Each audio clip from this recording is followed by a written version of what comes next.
So, this is kind of a monumentous occasion because for the first time ever, we have a special guest on the Kojima Frequency. Ladies and gentlemen, please give a warm welcome to the master of Machinima, NourishedPsyche. Ooh. Hey, everybody. How's it going? Welcome to the show. Thank you. It's good to be here. It's a hell of an intro. Yeah, that was smooth. Yeah, thank you. I liked it. I practice in front of the mirror. That's actually a good technique. Did you punch it like Venom Snake afterwards? Yeah, Smash. exactly. I went through 6 mirrors. Yeah, it's stocked up at Costco. Got it right I there. was going to say, hope they're on sale. Oh, yeah. Well, when you buy in bulk, they're always on sale.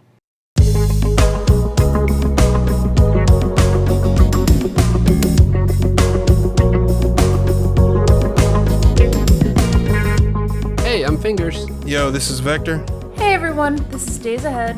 And I'm Nitroid. You're listening to the Kojima Frequency.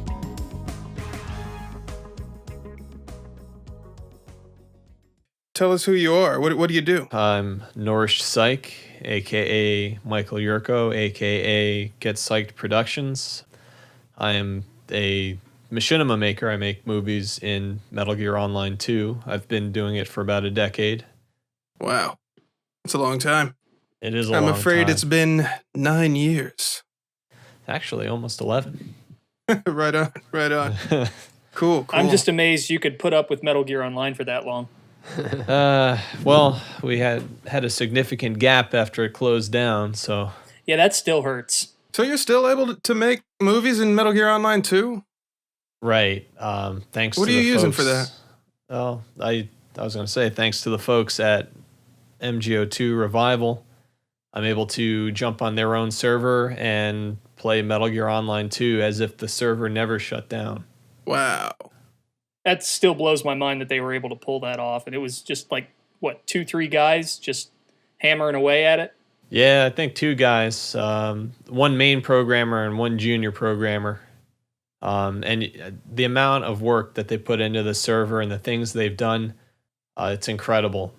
They got around the Konami ID, and that just blows my mind. I hated that so much. I remember when that thing launched, and everybody hated that. They're starting to customize the game. You can actually use colorful weapons now. It's phenomenal.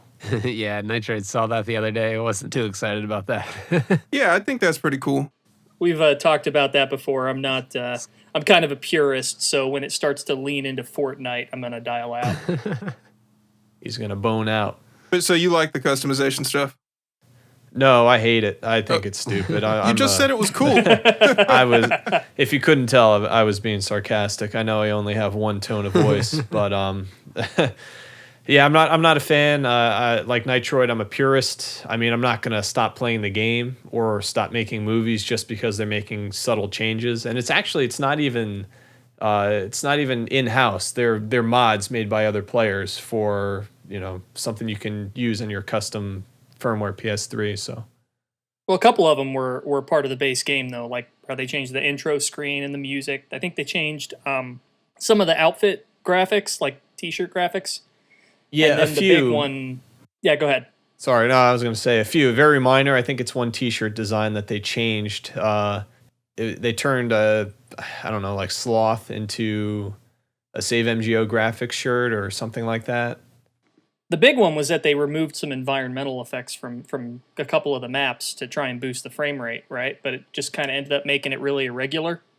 Right, and even when you look at the environment as a whole on a map like Groznygrad, for example, it looks like through the way that the sun and the clouds move in the game, it looks like there's a snowstorm, but it's absent now, which is kind of, I don't know, stupid. That was one of my favorite maps too. They did such a bang up job converting Groznygrad from MGS3 into MGO2 without like changing it too fundamentally. That and a few other gems like Silo Sunset from Portable Ops. They did a nice job kind of making it as if it was an MGO2 map to begin with. Yeah, I wish that had stuck around longer. I will say it is amazing that they have been able to kind of learn the ins and outs of that game to the point where they can modify content.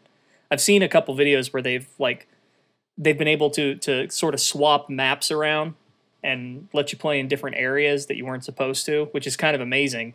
But, at the same time, it comes back to that sort of purist angle where I just also want to have the base game untouched.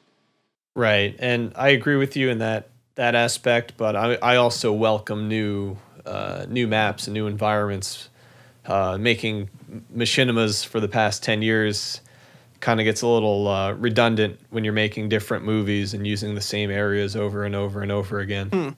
Yeah, I was going to say, you've done Metal Gear 2, you've done Snake's Revenge, and I've watched those, and you did a really good job of not making it seem too much like you were just recycling the same ideas and areas. Yeah, it's tough.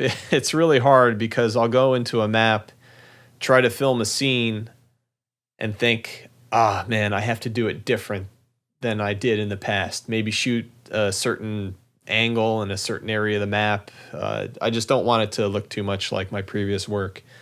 And when I created Metal Gear 2, I actually planned that whole movie out.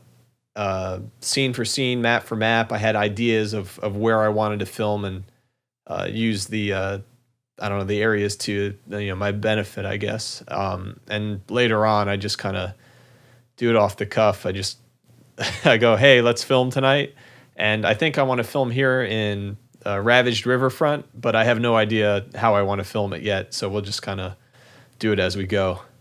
There was a brief period of time many years back during MGO1, during the time that was still active officially, where I tried to make a machinima with some friends, and the hardest part out of everything, and it was so challenging to get any of that to work, but the biggest frustration by far was the fact that occasionally your actors wouldn't follow the rules and would start breaking stuff. And if you give a crap about continuity, you're like, you broke a window. It can't be broken in the next shot, man. We got to start over. Or stop shooting the lights out. I kind of need the lighting in this area.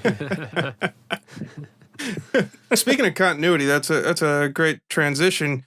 Psych, right now you're actually working on a prequel to Ghost Babel, which is like an alternate timeline Metal Gear 1, right? Exactly. I think in the events of the Ghost Babel continuum, the timeline, Metal Gear remains untouched. And since I already made Metal Gear 1 as a machinima, I wanted to do things a little differently. So I switched things up here or there. I'm not going to give away any details because I want it to be a surprise. But again, kind of touching back to what Nitroid said about, you got to be careful not to film in the same areas over and over again. That's kind of the approach I took in this. So I just wanted to make it different. Right on. So something we were all talking about a few days ago is because there was an image that Jordan Vogt Roberts posted on Twitter where it was an alternate history where Sniper Wolf survives Metal Gear Solid 1, and we got into this discussion about the butterfly effect as it applies to the Metal Gear universe, and maybe that's something we could discuss. Sure. I figured somebody would have Yeah, I mean, I'm all about it. I love just taking different, just having different takes on something. It's like we can have the canon and the thing that we know, but then there can also be these little side stories that just don't matter. Well, Psych, I know you said you didn't want to spoil anything or give away too many details, but do you have any examples of an event or something that you slightly altered and how that spiraled out of control or led into your Ghost Babel project? I don't really think anything spiraled too far out of control to where it wouldn't kind of flow well with Ghost Babel. But I did take interactions with certain characters and made them a little different. For example, I don't want to spoil too much, so I got to be careful what I say. Let's just say that I changed some things around with Gray Fox, but it does not affect the outcome of the story in any way. I tried to take elements from Metal Gear 2 and apply them to Metal Gear 1 because, again, I'm a huge fan of Metal Gear 2. It was my first MGO movie. I love that story. It holds a sentimental place in my heart. Yeah. But I just tried to take elements from that game, apply it to Metal Gear 1, shift the story around a little bit so that it kind of becomes one story. Not that the events of this Metal Gear are taking place in Zanzibar land or anything. Everything pretty much remains the same, except that the story is told differently within the setting. So it's funny because sometimes I forget that Metal Gear 2 isn't acknowledged in that continuity. Right. They never acknowledge it, but they also never really, I don't know, by the fact that they omit it in the way they omit it, you can safely say that Metal Gear 2 didn't happen. Right. Because they talk about, the fall of Big Boss happening in Outer Heaven as opposed to Zanzibar land. So it's almost like it never happened. But at the same time, Snake Nose Campbell, it's really strange. Yeah. I'd like to add to that how Snake Nose Campbell, I wanted to take that as well because that's such a key, key part of the Ghost Babel story is that Snake and the Campbell have like this relationship kind of much like they did in Metal Gear Solid. And I wanted to portray that in my movie. So Colonel Campbell is Snake's main radio contact in the story, much like Big Boss was in the original game. Right. So, Nitrate, you were saying earlier how, you're a purist, when we were talking about MGO2, how did I got to imagine that you're completely against the idea of an alternate history. Like if they were to make another Metal Gear, you wouldn't want them to do like an alternate history or time travel type like storytelling mechanic or anything like that, right? Quite the contrary. I would love it to go in a completely different direction and be as weird as possible. Really? Yeah, honestly, I want them to get as far away from canon as they can.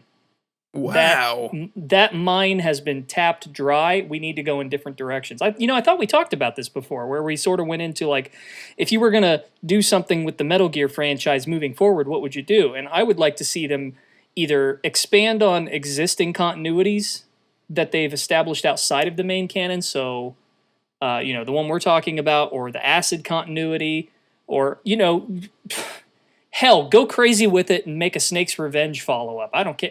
Whatever. Just go in a different direction at this point. Because if we get another Big Boss prequel, I'm going to lose my fucking mind. Now do you guys get my point about, Big Boss being the pyramid head of Metal Gear? Damn it, I do. He totally is. There you go. You get a card for that, Days. Thank you. I got 13 cards. Nitroid, I got a question for you. You're saying you'd love to see something new, like a different exploration of some different story other than the main canon for Metal Gear. Would you like to see it as if they started from scratch, new characters, maybe even some of the same old ones, or much like, let's say, a game like Mortal Kombat 9, where they go backwards in time and they rewrite Metal Gear history? We actually did talk about that. Yeah, that was the answer to one of my questions, like one of the questions, like the Q&A. They're asking, how would you want a remake? And I was like, it'd be cool. It was like Mortal Kombat 9. That could work. Yeah. So, yeah, great minds think But I like alike. that. I like that first idea of just like wiping the slate clean and just completely rebooting it from scratch.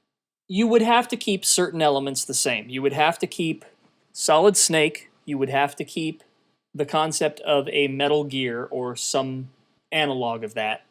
Well, you couldn't call it Metal Gear if there wasn't a Metal Gear. Right. Yeah, I know, but you get what I mean, right? Right. Yeah. Like, because technically you could say MGS3 doesn't have a Metal Gear in it. It does. Granted, he's in there. Yeah, but for like a split second. You get what I mean, though. Like, it has to be yeah. Legs. So you would have to keep some certain elements. It would have to retain kind of its espionage tone.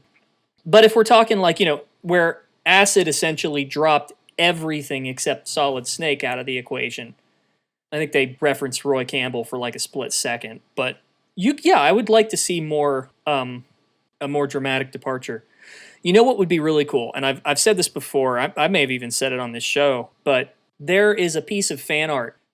I can't remember the artist's name. I'll have to look it up. But he made this concept piece of like what would Solid Snake look like in feudal Japan, and he's like a samurai hiding behind a barrel, and he's got a katana and still has the bandana, and it looks really cool.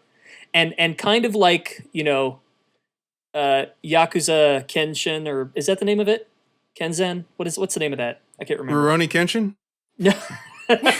Oh, Yakuza Kenzan. Oh, yeah, I know what you're talking about. Yeah. If there was like a Metal Gear equivalent of that would be interesting.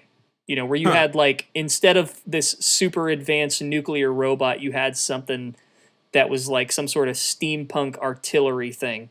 Right. And Snake is a samurai. Like, take it in a Tenchu sort of direction, which I know is ninjas, but that was still. pretty much Ghost of Tsushima. Yeah. Hate that game. They had all the like advanced fire weaponry that was just fucking everybody up. Yeah, you could do a lot with the franchise. There's a lot of directions you can take it in without betraying sort of the soul of it. See, I would get rid of Solid Snake personally. You would? I mean, I don't think it's required that he's in a Metal Gear game.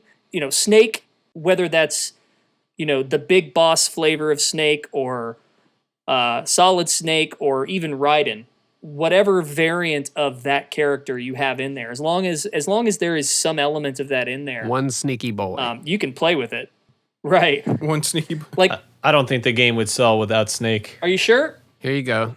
You do it with a female though. Do like a Meryl type thing. Oh, that would piss people off for the wrong reasons. Well, everybody talks about making a prequel where you play as the boss during World War II. That is the number one idea I keep hearing floated among fans who want another Metal Gear game. Right. And nobody has a problem with that. Yeah. But if you were to replace Snake with a female, I think that's different. What about like a Rat Patrol type game though? That'd be kind of cool. Again, it's not replacing Snake. That's what I would do. I would totally do that. I'd be like, Solid Snake doesn't exist in this universe. It's Solidica or something. I don't know. What about philanthropy? Give Raiden another shot. I've seen one approach, and I think I've talked to you guys about this. I call it the Zelda / kickboxer approach. Meaning like the film Kickboxer starring Jean-Claude Van Damme. See, there's actually seven kickboxer movies, right? Yeah. Yeah, it's a lot. Despite them having like the same actors and everything, but despite them, changing actors, despite them, going to different settings, filming different ways, quality obviously shifting from film to film, there's always like a Kurt Sloan, there's always a Tong Po, and Kurt is always having that uphill battle in a foreign area. In the same sense that Zelda has, always has a Ganon, always has a Zelda, always has a Link, always has a Triforce. And I've explained this enough drunk to be able to explain it sober now. But the point I'm getting at is I would love to see some sort of anthology or Metal Gear AU where, like you guys said, there's still those prime foundational concepts. There's always a Metal Gear. There doesn't always have to be a Snake, but there always has to be some sort of like paternal rivalry. Almost akin to like James Bond or Final Fantasy, because they sort of share that same DNA in a sense, where they have these, the core elements, but then they remix them every time. Yeah. And James Bond is a little different because they'll build continuities with each actor, but when they switch actors, it's essentially a new continuity. Right. Right. And Final Fantasy is a great example too, because they keep, the different deities and whatnot. So, that's just one approach without it, it still retains the concepts without pissing people off. Yeah, I think that's a great idea. Are chocobos the pyramid head of Final Fantasy? No fingers. No.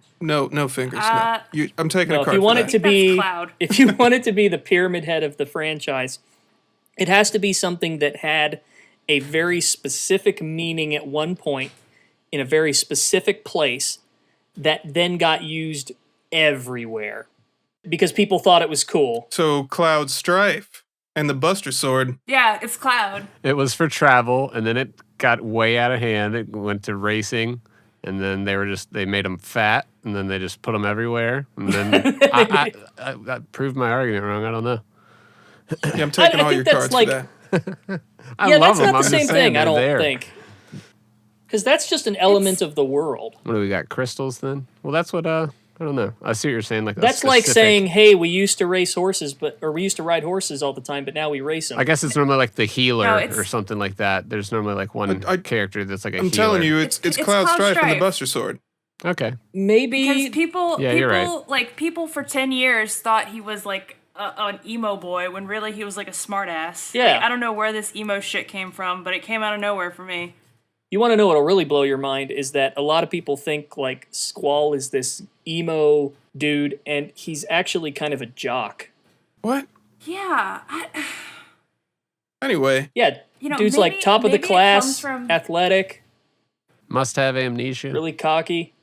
You mean a standard Japanese protagonist? Exactly. Anyway, I would get rid of Snake. Or I would start the game off and the main character kills Snake.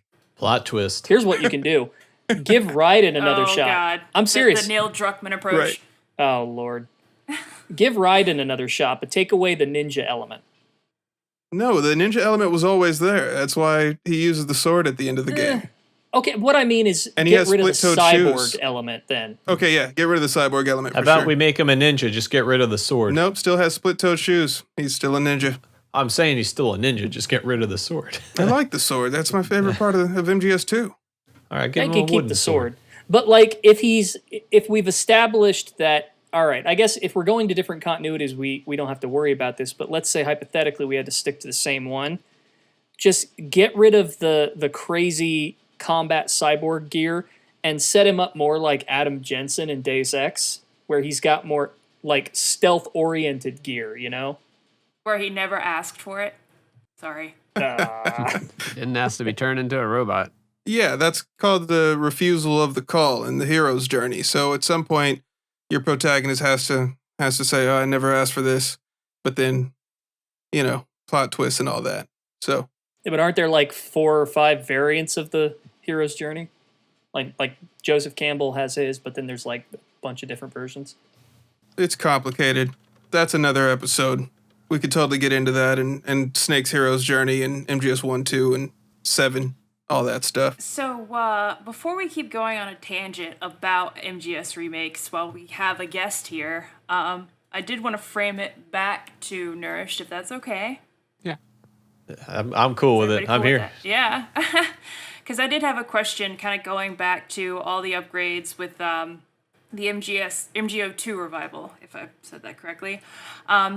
You guys, you're very adamant, or rather very passionate against the whole customization aspect, which from my perspective, I was thinking, maybe as a machinima artist, you would appreciate some of the more robust selections or options. So that being said, is that a matter of you just preferring art, from adversity, or again, just being like a purist? Like, where's the logic in that? And I'm not trying to sound like confrontational, like, why are you compromising this opportunity? I was just curious. No, that's a very respected question, I guess. I didn't really say I was opposed to change. I mean, as much as I do agree with Nitroid, where I feel like subtle changes and big changes kind of take what, I don't know, the original vanilla MGO with I guess if you want to call it vanilla MGO as a whole, I like pretty much what that game laid out because the developers made everything for a reason: maps, guns, weapons, kind of like a balance. Adding new things to the game to change it up a bit, kind of, I don't know, it's I mean, I welcome the change, but I feel like it does throw off the balance, but really as a filmmaker, it's kind of irrelevant. So, I mean, I do welcome the change in that respect. I mean, yeah, you just got like a custom costume designer at that point, you can just go ham on it. Well, see, that I don't feel like the changes should be forced on you. I think they should create more options. They should add certain textures that can, in addition to what they have, instead of take away. So instead of the shield, for example, instead of making it like an invisible glass looking shield, make it an option for 2 shields. So one original shield and then maybe one glass. Same thing with the M4. Give the option to make the color. Don't just implement the color and say, hey, this is the M4 for now on. This is what you're going to use. So too bad. Right, because if you're midway through filming and they start changing the gear around, that's going to completely screw up what you're doing. Exactly, like taking the weather out of the map. They've done it with 3. They did it with Grozny Grad. They did it with Coppertown Conflict, a.k.a. Browntown. And they did it with Midtown Maelstrom, which I hate that map. But still, the point. They just don't take things out of the game. Make an option, if possible. I don't know. It's not too much to ask for. Right. They don't have like non-upgrade or non-enhanced servers. No, it's all one server. And that's one of the things that Nitroid kind of pleaded. Hey, why don't you make 2 servers? Make a classic MGO server for those that want to play the original game, and then make a new server for those that want something different. Problem is that when you've got like a dozen people playing at any given time and not much more, right, it's hard to justify 2 servers. Right. You're just gonna split up that user base even more. At most, and I'm not including the Japanese players because I think there's still hundreds of Japanese players that play it. They boast and say there's something like 200 plus players at one given time in the afternoon to evening, nighttime hours. But at most, I only see about, 30 to 50 people online at once these days. Wow.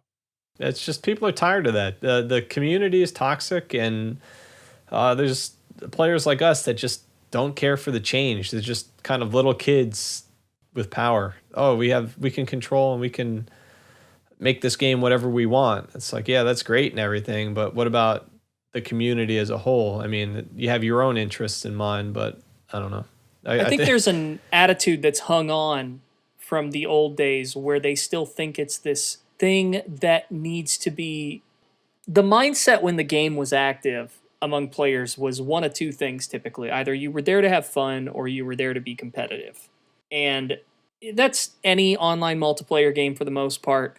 But then after MGO sort of started to kind of curve downward in interest, that divide really, really sharpened to the point where if you got into rooms that were even slightly competitive and you did anything that was against the rules, they would boot you out in a second. Not for nothing, Nitroid. The game catered to players like that as well. You had survival and tournament, which were 2 completely different tournament type experiences, where if you worked your way to the top tier and beat it, you would be rewarded with different types of gear and points to spend on gear. Yeah. And which made the game really competitive. And if you were looking to have fun and say, yeah, let me see if I can win the tournament, or let me see if I can win survival tonight, it's your experience would vary depending on what players you faced, and most of the time you faced those competitive players, and it would ruin the experience for many. Yeah.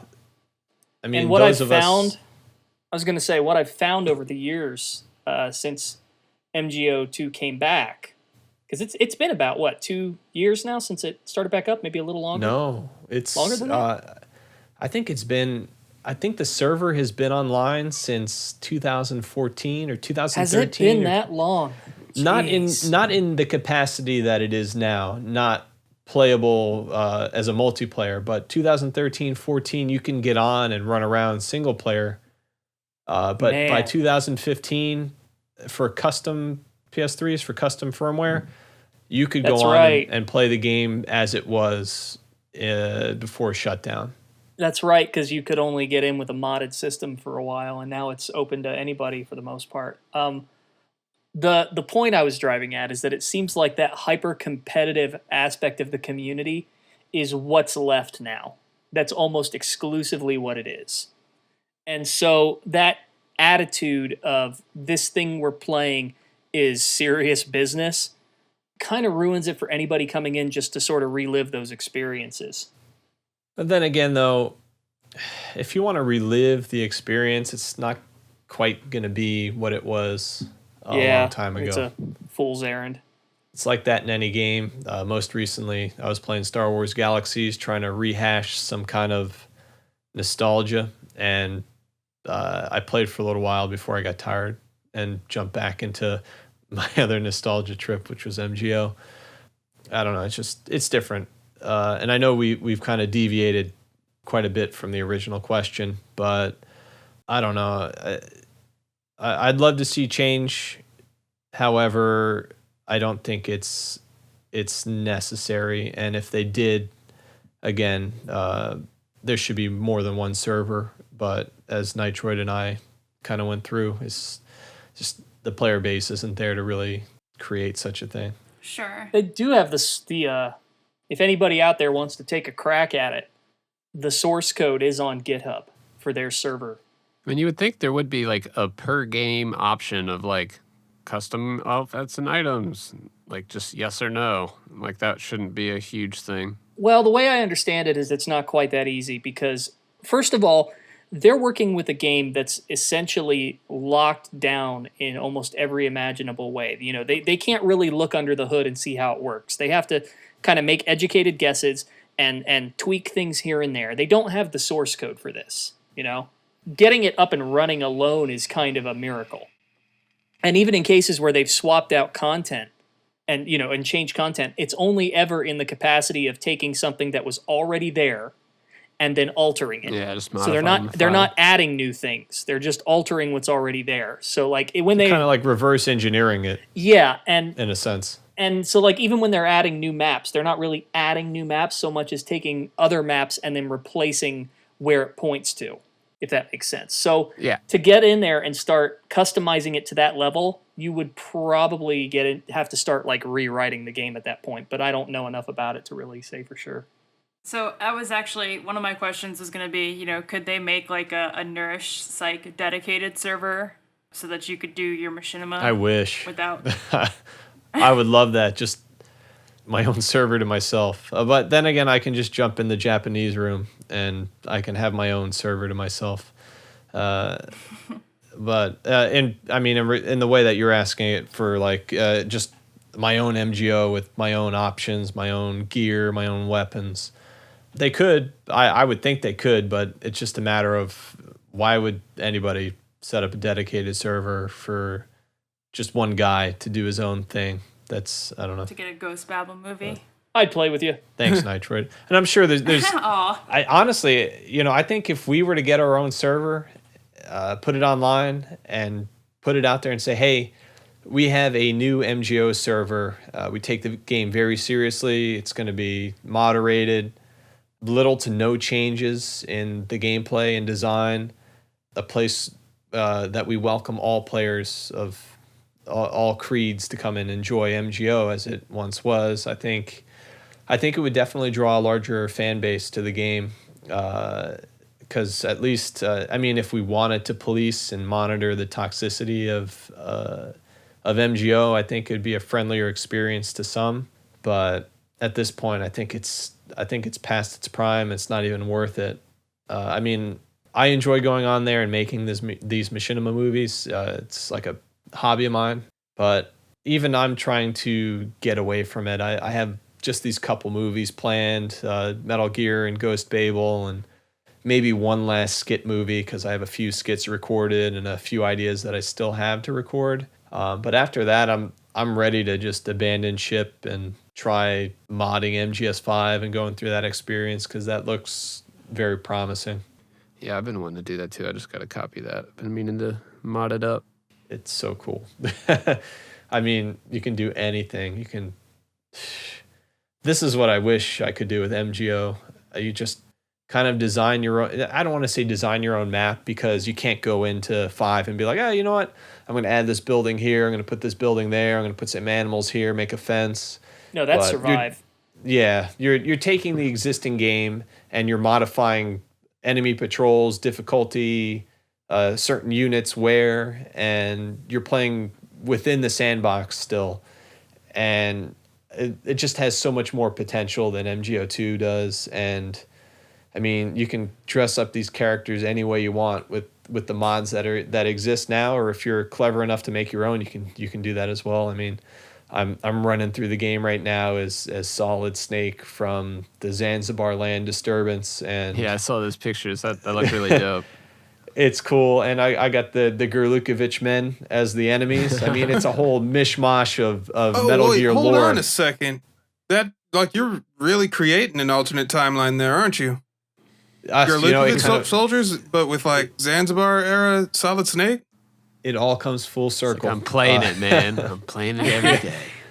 I'm making my own Metal Gear universe here. I'll tell you this. Your comment about making new maps might not be that unrealistic. There's been a project underway for the past couple years. I don't know too much about it, but I believe it's called FoxKit. Yeah. And it's essentially map. Yeah, it's a map editing tool for MGO that works through Unity.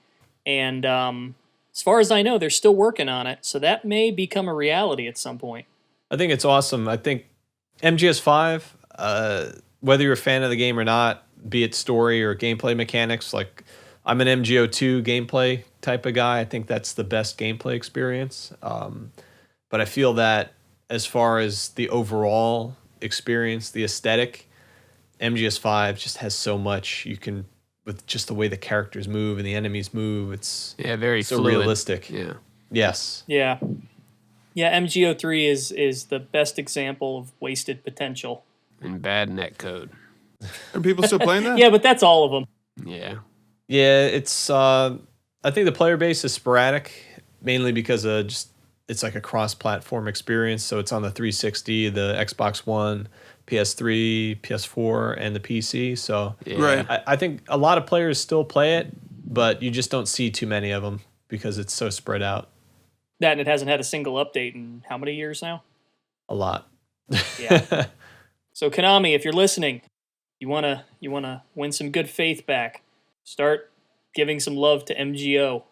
What incentive do they have to update MGO3? My personal happiness. Oh, okay, gotcha. And that's enough. So that if you want a card from Nitroid, Konami, update your friggin' netcode. Yeah, mine are gold plated. I got a golden Metal Gear card.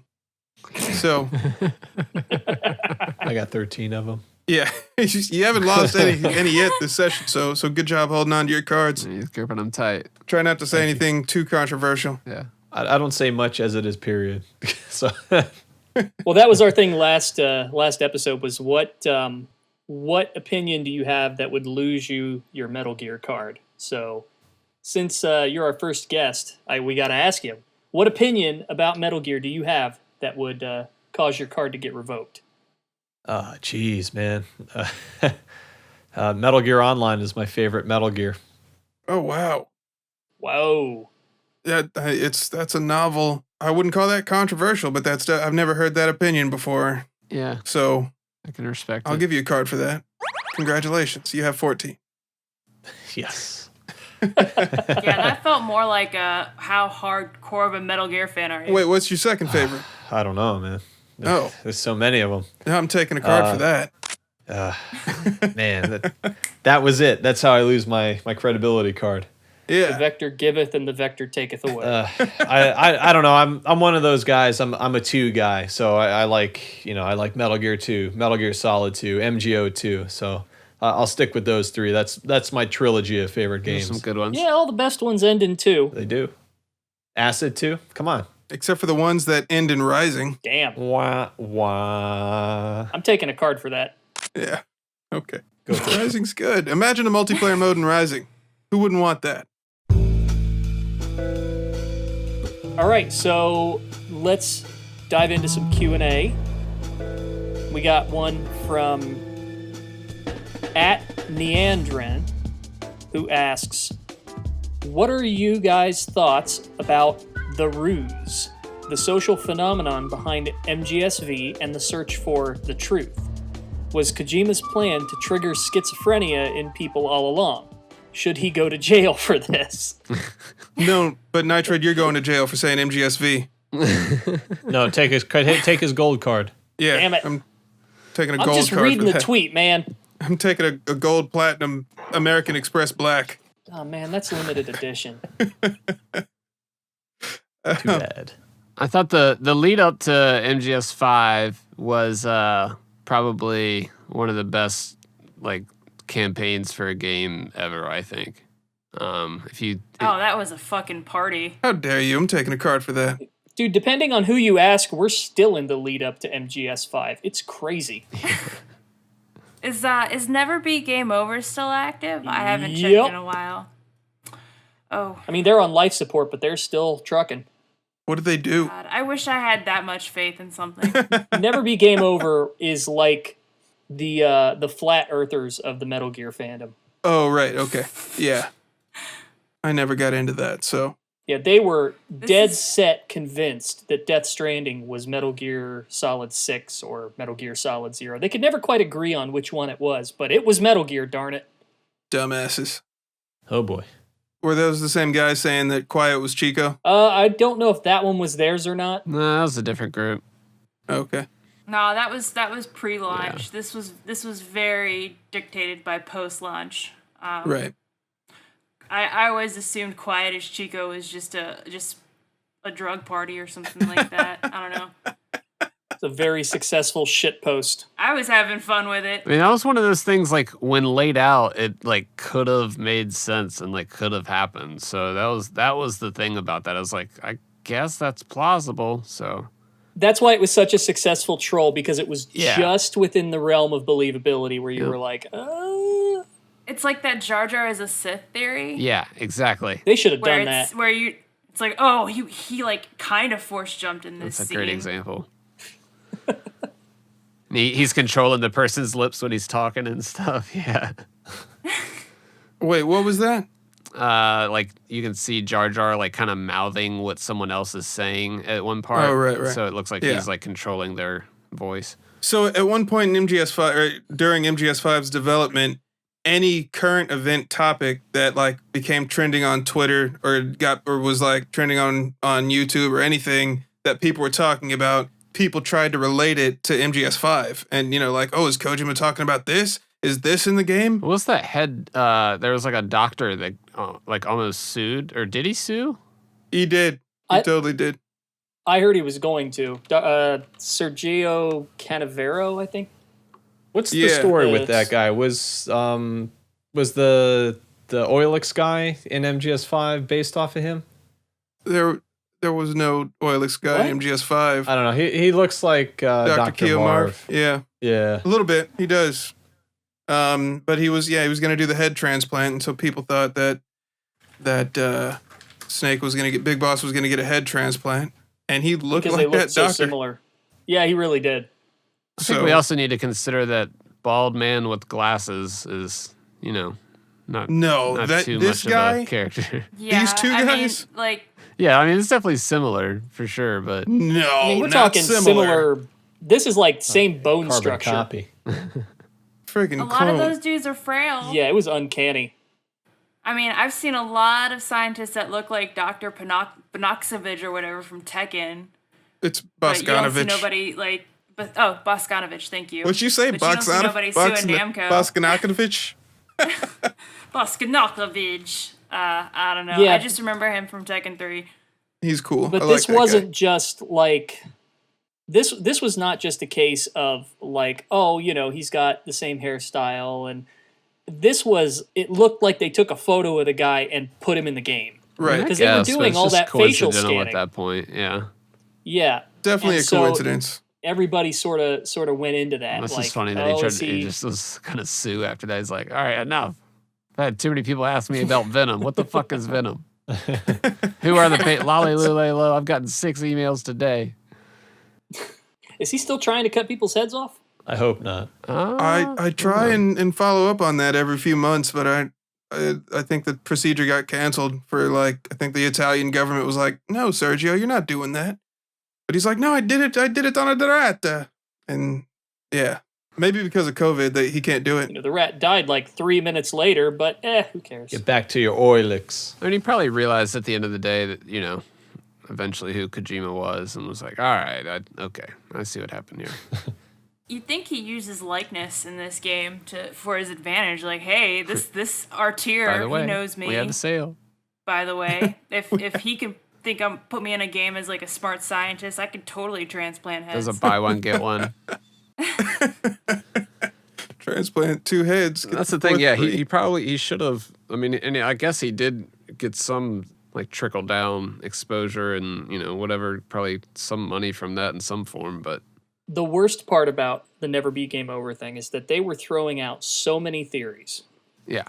That when like one of them landed, it gave them a sense of validation. Like, oh, see, we knew what we were talking about.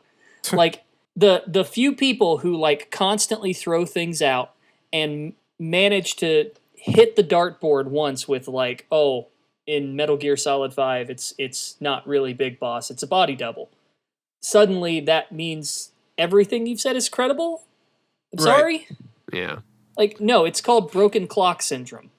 Yeah, because like that was not for the medic from Ground Zeroes is Big Boss in this game. There were like hundreds of quiet as Chicos. So I mean, that's just like throwing everything and then sticking to what sticks. Yeah, it's a shotgun approach. And they were a little more obvious with it, with the like Kiefer Sutherland voice being pitched down, in Ground Zeroes for the medic, and it was like, wait, that's definitely him. Like there was enough clues for that one to make sense too. And I guess that's the big thing about a ruse for Kojima. It's like if someone were to go that far, it would be him. I mean, he created Moby Dick Studios, like, And that was pretty cool, honestly. Yeah, that first trailer that we saw that we didn't know was, Metal Gear was... Yeah, but people had that cracked in the first hour. Oh, for sure. It was pretty obvious, like in the overall look of it all, but it's damn good marketing at the end of the day. And I think that's something, people always are talking about it, so... Psych, what do you think? Yeah. I don't know. Kojima could be so deceiving with his messages and his hidden meanings, but I don't think he's clever enough to put any of that in the game. I don't think he even thought that. I think as complex as the whole medic thing was, I don't think it's really kind of up his sleeve to put something like quiet as the Chico or anything like that. I don't even think that medic was probably his idea.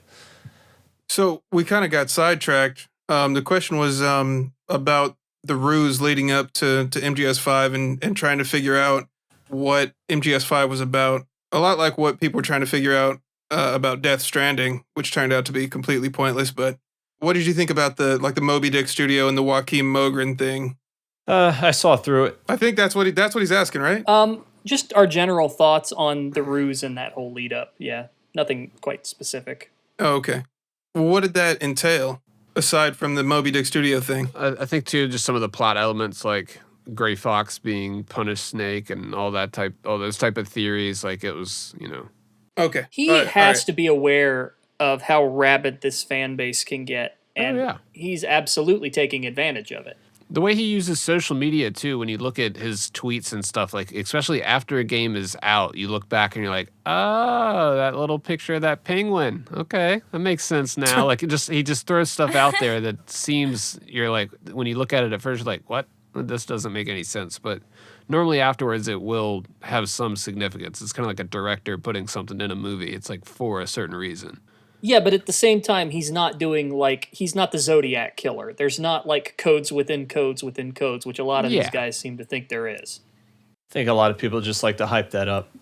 Yeah. At the end of the day, it's a very artistic project, but it's still a project that needs to sell. And the ruse can only go as far as the bottom line, which is, yes, he did that twist, but no, we are not in a, 5-year conspiracy in which the real Metal Gear 5 is right around the corner.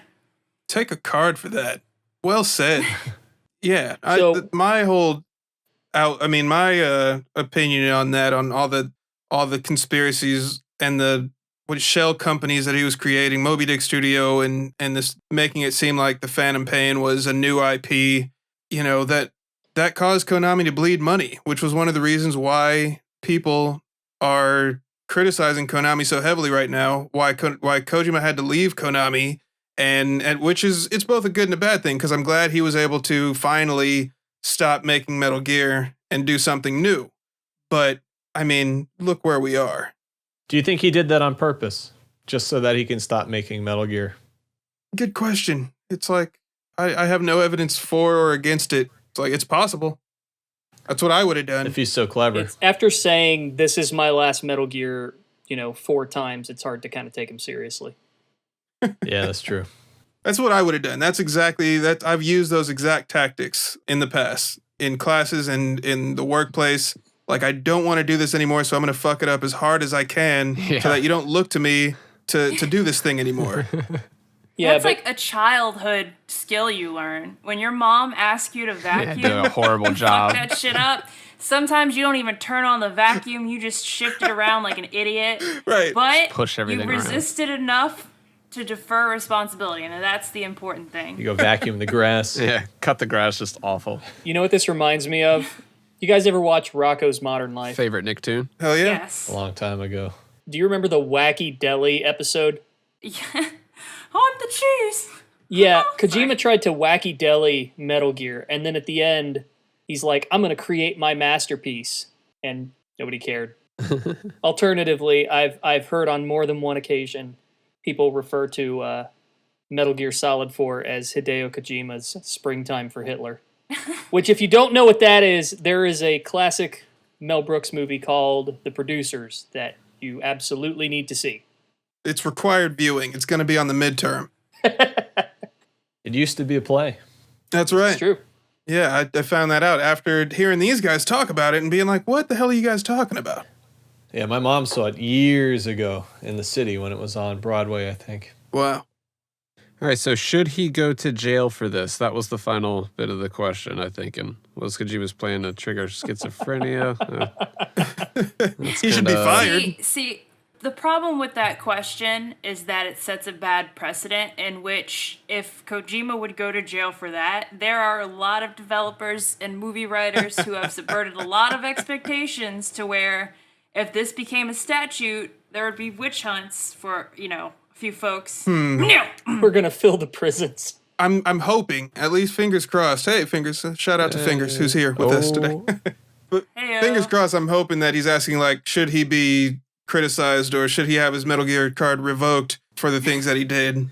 I'm hoping he doesn't mean, like, should he go to actual prison, although I would put him there. I mean, that's, you got to look into, if there's the whole alleged taking the money from certain projects and using them for other things and just extending the release. That's, if you look at it from that point of view of like some CEO being like, okay, make this game. And then he's over there like taking a helmet off and be like, haha, it's Moby Dick Studios. It's like, come on, man. Like, can you get to fucking work? Like, How much did that helmet how much cost? did he spend on that mask? Jesus. Yeah. Hey, I know I should be working on this, but hey, look what I made in Why the are the meantime. bandages I was made just out of kinda goofing imported around. silk from Malaysia? Yeah. Kojima's just out there just cutting the grass and like mowing it in circles, just like not doing a good job. It's like, hey man, we need to cut this grass, okay? At the very least, he should go to jail for first-degree murder of a franchise with Metal Gear Solid 4. Every episode. Oh, here we go again. I don't. I'm sorry, man. It's just... I'll take a card. One day we're gonna do an MGS4 appreciation episode. We're gonna talk about know what what? we Hold on. like about MGS4. You We're gonna say something nice, or we're gonna Okay. say nothing at all. And if you can have all your cards taken away if you break that rule. Let me just strike it from the cannon, and you can have all my cards. I need to get this off my chest because I think I meant to mention it in the card episode, but I didn't. So, if you know me, you know that I ended up meeting Kojima at the Smithsonian when he visited back in, I think it was like 2012. Anyways, I was supposed to bring my Essentials collection because this was 2012. I couldn't find it before the date. So, you know what I made him sign? My copy of MGS4. And I felt like even then, I wasn't to the degree that Nitroid is, but even then I knew, like, it just didn't feel right to have him sign that.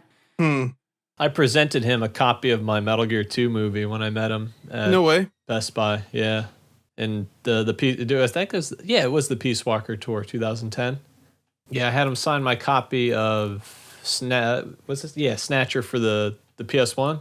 And then I gave him my copy of Metal Gear 2. I burned it on like 2 DVDs or something. I said, Mr. Kojima, I made a movie using Metal Gear Online, and I gave it, I presented it, the discs. I gave it to him, and he was looking at the disc, and I kept explaining what I did, and he was looking at me like he was like really listening to what I had to say. And I said, I spent hours making this movie and tried to.